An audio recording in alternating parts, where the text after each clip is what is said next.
Hi, Marius. Hi. Hello. So we've met a few times this week. Marius Van Aardt from South Africa, Sembcorp Silulumanzi. Yeah. So you've been here this week. You were invited to come and give a presentation about investment in water because Sembcorp is a private utility, water utility in South Africa. That's right. So can you tell me a little bit about the topic that you were discussing in your panel and how that went? Okay. As I said, we are a private utility company, so we are at the cutting edge. We actually operate the assets. So we right there where the action is with the customers, where the actual water reaches them. And when you get to that stage, the project's already live, it's already running. But what we discussed here was actually the funding and financing of water projects, which is often problematic.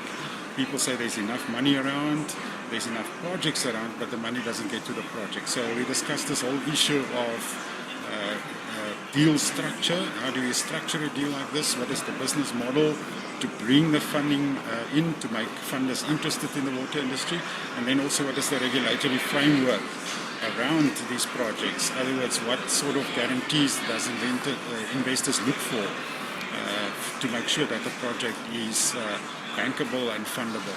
So it was a very interesting and lively discussion, and it came out that water is really different to the rest of other sectors like the energy sector and so on. It's much easier to get project financing in and to define the project and define the risks. Well, water is very fragmented. It's difficult to structure the deals. It's emotional, it's emotive, it's a very social product.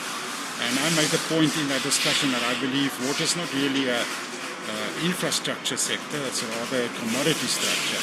And we should see it as a commodity with value. And then start off with not the engineering solutions, because that's easy, it's already been invented, by making sure the financial model or the business case is worked out properly against the backdrop of a proper regulatory framework to make the project bankable. And then also was very interested to see what you guys are doing in terms of going mobile with water quality monitoring and reporting in a geospatial framework. We already have our networks and infrastructure in a geospatial framework, which we use for our operation and maintenance. And we import our customer data on top of that. Now, if you can include water quality, like you guys are doing, and mobile devices on top of that, that could be really powerful and useful.